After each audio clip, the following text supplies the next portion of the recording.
The song Let It Go has become an anthem for many people, including little girls everywhere. But what exactly does it mean to let it go? What are we letting go of? Right and wrong? Morality? Rules?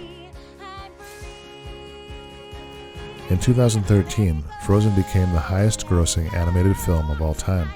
It defied our expectations and redefined what a Disney princess movie could be.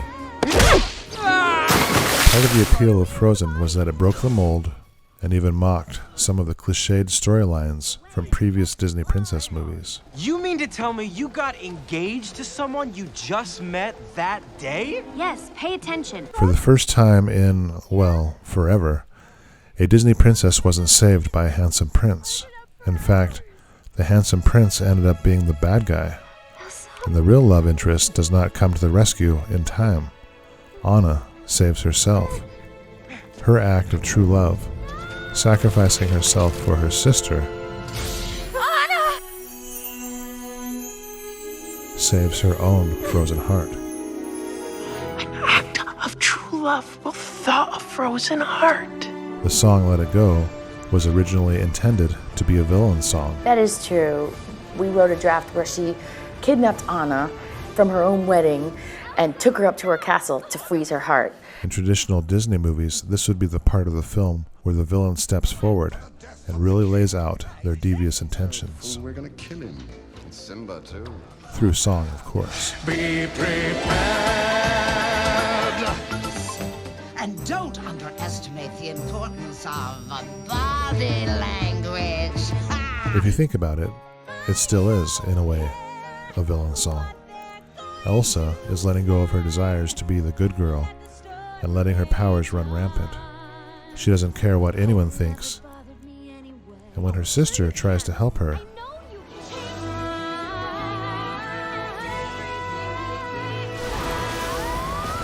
she even sends a snow monster to chase her away. But this is also only the midpoint of the story.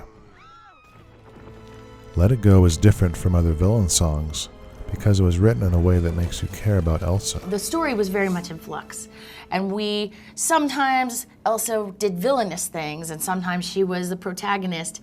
But once we wrote Let It Go, and once we found this vamp, you want to play this vamp? So once you have a character who sings with this amount of emotion, she couldn't be the villain anymore.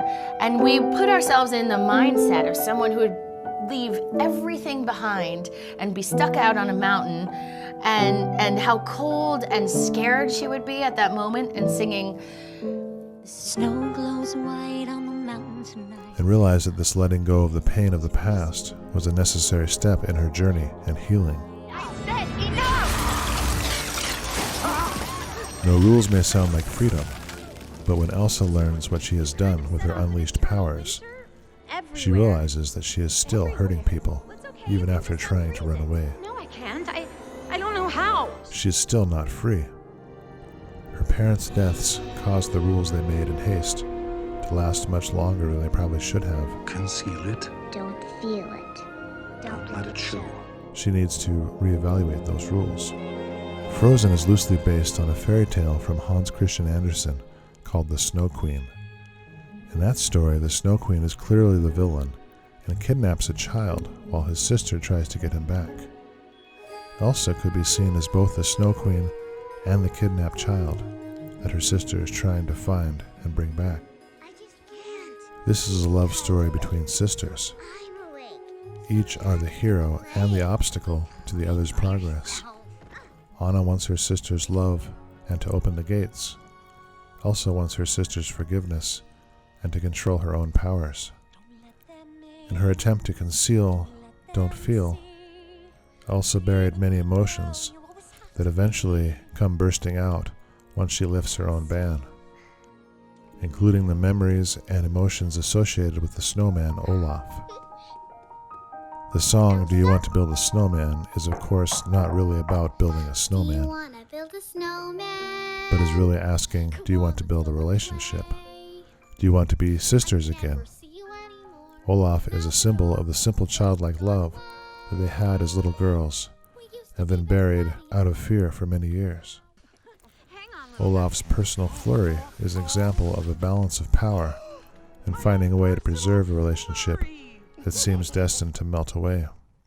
The trolls, with their wisdom, teach us that ice in the head is easier to remove than ice in the heart. If it was a head, that would be easy, but only an act of true love can thaw a frozen heart. Meaning that it is easier to change our thoughts than it is to change our deep down emotions and subconscious beliefs. Oh, Anna. If only there was someone out there who loved you. Anna may have received ice in her head physically as a child, I'm scared. but Elsa was the one left with paralyzing fears and false beliefs No, don't touch me. in both her head and heart. She was the one that was frozen. Both Anna and Elsa's hearts thawed that day due to Anna's act of sacrifice. The trolls didn't take away Elsa's magic because your magic is a part of you. There is beauty in it. We each have gifts, talents, and abilities that can be used for good or ill, but we must develop those gifts and learn how to use them properly. Too often we are scared to let those gifts out for fear of what others will think or say, or afraid that we won't be able to control them. But acting in love and not fear will help us to strike the right balance between hot and cold. That just makes sense. So what does let it go mean? It means letting go of the need for impossible perfection. It means being ourselves without caring what judgments we may receive. But it also means being our true selves, our best selves. It means letting go of old rules that may be wrong for us or may have outlived their purpose. And it also means letting go of anger and hurt, of forgiving people I knew you could do it. and developing relationships.